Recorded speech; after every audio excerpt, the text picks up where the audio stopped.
ॐ कौसल्या सुप्रजा रामपूर्वा सन्ध्या प्रवर्तते। उत्तिष्ठ नरशार्दूल कर्तव्यं दैवमान्निकम्। कौसल्या सुप्रजा रामपूर्वा सन्ध्या प्रवर्तते। उत्तिष्ठ नरशार्दूल कर्तव्यं दैवमान्निकम्। उत्तिष्ठोत्तिष्ठ गोविन्द उत्तिष्ठ गरुडध्वज। उत्तिष्ठ कमलाकान्त त्रैलोक्यं मङ्गलं कुरु। उत्तिष्ठोत्तिष्ठ गोविन्द उत्तिष्ठ गरुडध्वज। उत्तिष्ठ कमलाकान्त त्रैलोक्यं मङ्गलं कुरु। मातः समस्त जगतां मधुकैटभारे। वक्षो विहारिणि मनोहर दिव्यमूर्ते। श्रीस्वामिनिश्रित जनप्रिय धानशीले। श्रीवेङ्कटाचलपते तव सुप्रभातम्। तव सुप्रभातमरविन्दलोचने। भवतु प्रसन्नमुखचन्द्रमण्डले। विधिशङ्करेन्द्रवनिताभिरर्चिते। वृषशैलनाददयिते दयानिते। अत्र्यातिसप्तऋषयः समुपस्य सन्ध्याम्। आकाशसिन्धुकमलानि मनोहराणि। आदाय पादयुगमर्चयतुं प्रपन्नाः। शेषाद्रिशेखर विभो तव सुप्रभातम्। पञ्चाननाब्ज भव षण्मुखवासवाद्याः। त्रैविक्रमादिसरितं विभुतास्तुवन्ति। भाषापति पठति वासरशुद्धिमारात्। शेषाद्रिशेखर विभो तव सुप्रभातम्। ईषत् प्रफुल्ल सरसीरुहनारिकेळपूगद्रुमारि सुमनोहर पालिकानाम्। आवादिमन्दमनिलः सह दिव्यगन्धैः। शेषाद्रिशेखर विभो तव सुप्रभातम्। उन्मील्य नेत्रयुगमुत्तम पञ्जरस्ताः। पात्रावशिष्ट कदली फलपायसानि। भूत्वा सलीलमतकेलि सुखा पठन्ति। शेषाद्रिशेखर विभो तव सुप्रभातम्। तन्त्री प्रकर्ष मधुरस्वनया विपञ्च्या। गायत्यनन्त सरितं तव नारतोऽपि। भाषा समक्रम सकृत्कर साररम्यम्। शेषाद्रिशेखर विभो तव सुप्रभातम्। भृङ्गावली समकरन्तरसानुवित्त जङ्गारगीतरिणदै सह सेवनाय। निर्यातुपान्त सरसी कमलोदरेभ्यः। शेषाद्रिशेखर विभो तव सुप्रभातम्। योषा गणेन वरदध्नि विमध्यमाने। गोशालयेषु दधिमन्दगतीव्रघोषाः। रोषा कलिं विदधते ककुपस्य कुम्भाः। शेषाद्रिशेखर विभो तव सुप्रभातम्। पद्मे समित्र सदपत्र गदारिवर्गाः। हर्तुं श्रियं कुवलयस्य निजाङ्गलक्ष्म्या। भेरी निनादमिव बिभ्रति तीव्रनादम्। शेषाद्रिशेखर विभो तव सुप्रभातम्। श्रीमन्नभीष्टवरदाखिल लोकबन्धो। श्री श्रीनिवास जगदेकदयैक सिन्धो। श्रीदेवता गृहभुजाङ्कर दिव्यमूर्ते। श्रीवेङ्कटाचलपते तव सुप्रभातम्। श्रीस्वामि पुष्करिणि काप्लव निर्मलाङ्गा। श्रेयोधिनो हर विरिञ्चि सनन्दनाद्याः। द्वारे वसन्ति वरवेत्र हतोत्तमाङ्गाः। श्रीवेङ्कटाचलपते तव सुप्रभातम्। श्रीशेषशैलगरुडाचल वेङ्कटाद्रिनारायणाद्रिविषवाद्रिविषाद्रिमुख्याम्। आख्यां त्वदीय वसते रनिसंवदन्ति। श्रीवेङ्कटाचलपते तव सुप्रभातम्। सेवा पराशिव सुरेश कृशानुधर्म रक्षोऽम्बुनाथ भवमान धनाधिनाथा। भक्ताञ्जलि प्रविलसन्निज शीर्षदेशाः। श्रीवेङ्कटाचलपते तव सुप्रभातम् दाटी सुदेविह गराज मृगाधिराज नागाधिराज गजराज हयाधिराजाः स्वस्वाधिकारमहिमादिकमर्दयन्ते श्रीवेङ्कटाचलपते तव सुप्रभातम् सूर्येन्दुभौमबुधवाक्पदी काव्यसौरी स्वर्भानुकेतुलिषत्परिषत्प्रदानाः वद्वासदासचरमावदिदासदासाः श्रीवेङ्कटाचलपते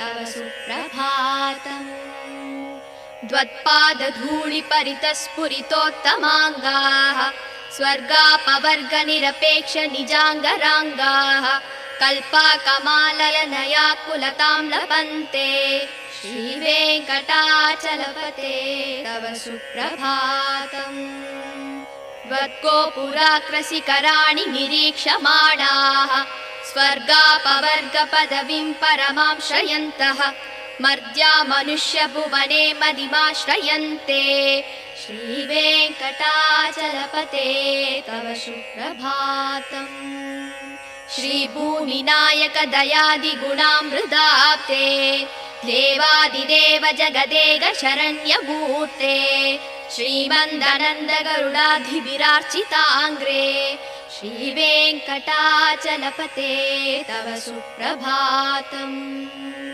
श्रीपद्मनाभ पुरुषोत्तम वासुदेव वैकुण्ठ माधव जनार्दन चक्रपाणि श्रीवत्स सिंह शरणागत पारिजात श्रीवेङ्कटाचलपते तव सुप्रभातम् कन्दर्पदर्पहर सुन्दर दिव्यमूर्ते कान्ताकुचाम्बुरुह गुड्मललोल दृष्टे कल्याण निर्मल गुणाकर दिव्यकीर्ते श्रीवेङ्कटाचलपते तव सुप्रभातम् मीनाकृते कमलकोल नृसिंहवर्णिन् स्वामिन् परस्पत तपोधन रामचन्द्र शेषांस राम यदुनन्दन कल्किरूप श्रीवेङ्कटाचलपते तव सुप्रभातम् एलानवङ्गघनसार सुकन्ति तीर्थम् दिव्यं वियत्सरिति हेम घटेषु पूर्णम् धृत्वाद्य वैदिकसिकामणय प्रहृष्टाः दिष्टन्ति वेङ्कटपते तव सुप्रभातम् भास्वानुदे दिवि कचानि सरोरुहाणि सम्पूरयन्ति निनदैककुपो विहङ्गाः श्रीवैष्णवा सततमर्तितमङ्गलास्ते तामाश्रयन्ति तव वेङ्कट सुप्रभातम् ब्रह्मादयः सुरवराः समहर्षयस्ते सन्तः सनन्दन मुखास्तव योगिवर्ग्याः तामान्तिके तव हि मङ्गलवस्तु हस्ताः श्रीवेङ्कटाचलपते तव सुप्रभातम् लक्ष्मीनिवास निरवद्य गुणैक सिन्धो संसार सागर समुत्तरणैकसेतो वेदान्त वेद्य निज वैभव भक्त भोग्य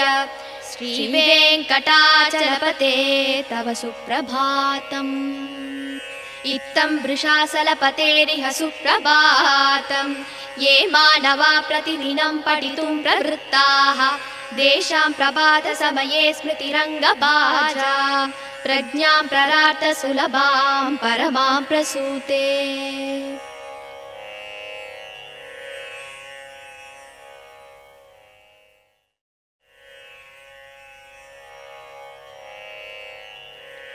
कमलाकुचूचुक कुङ्कुमतो नियतारुणितातुलनीलतनो कमलायतलोचन लोकपते विजयी भव वेङ्कटशैलपते कमलाकुचूचुक कुङ्कुमतो नियतारुणितातुलनीलतनो कमलायतलोचन लोकपते विजयी भव वेङ्कटशैलपते शशदुर्मुख षण्मुख पञ्चमुख प्रमुखा किल दैवतमौलिमने चरणागतवत्सलसारनिधे परिपालय मां वृषशैलपते अधिवेलदयादव दुर्विषहैरनुवेलहृदैरपराधशतैः परितं स्वरितं वृषशैलपते परया कृपया परिपाहि हरे अधिवेङ्कटशैलमुदारमते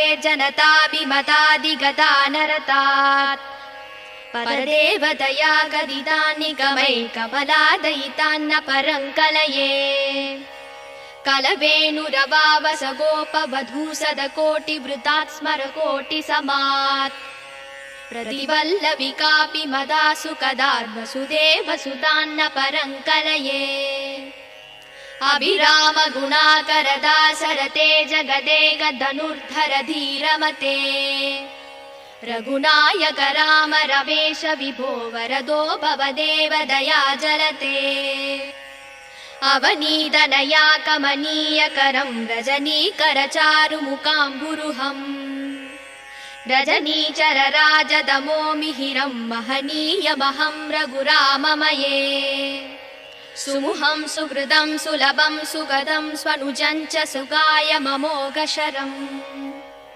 अबहाय रघूत्वहमन्यमहं न कथञ्चन कञ्चन जातु भजे विना वेङ्कटेशं ननातो ननाथ सदा वेङ्कटेशं स्मरामि स्मरामि हरे वेङ्कटेश प्रसीद प्रसीद प्रियं वेङ्कटेश प्रयच्छ प्रयच्छ अहं दूरदस्ते पदाम्बोजयुग्म प्रणामे च यागत्य सेवां करोमि सकृत्सेवया नित्यसेवाफलं त्वं प्रयच्छ प्रयच्छ प्रभो वेङ्कटेश अन्यानि नामया दोषान् शेषान् विहितान् हरे क्षमस्वत्वं क्षमस्वत्वं शेषशैलशिखामणे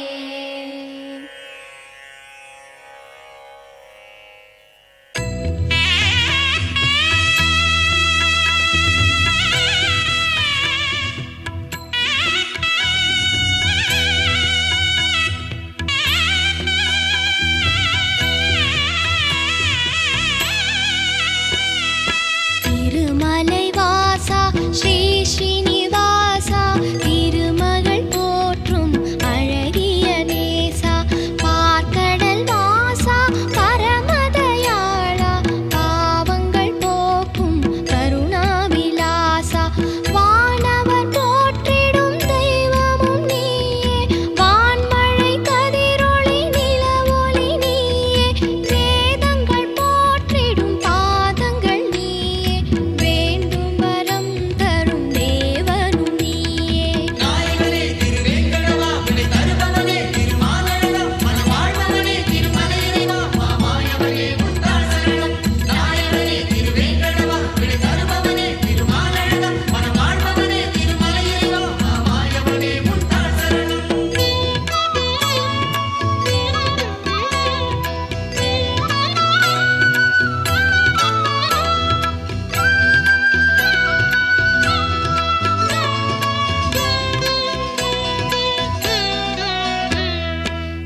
சக்கரம் நாளும் கலியுகம் காத்திட வடிவெடுத்தாயே கருணையாய் அருளினை தினம் இறைத்தாயே காண்பவர் மகிழ்ந்திட வடிவெடுத்தாயே காலமெல்லாம் மண்ணை காத்து நின்றாயே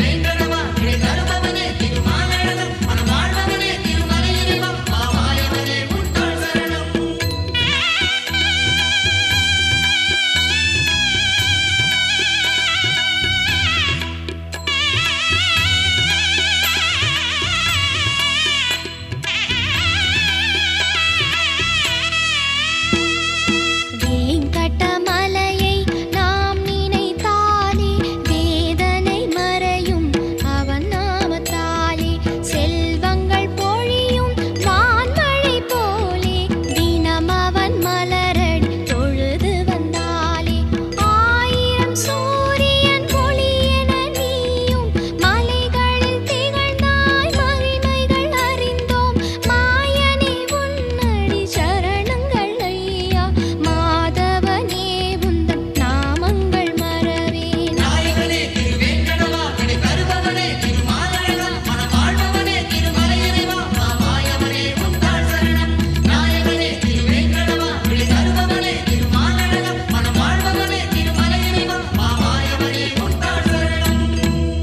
திருமலை வாசா ஸ்ரீ ஸ்ரீனிவாசா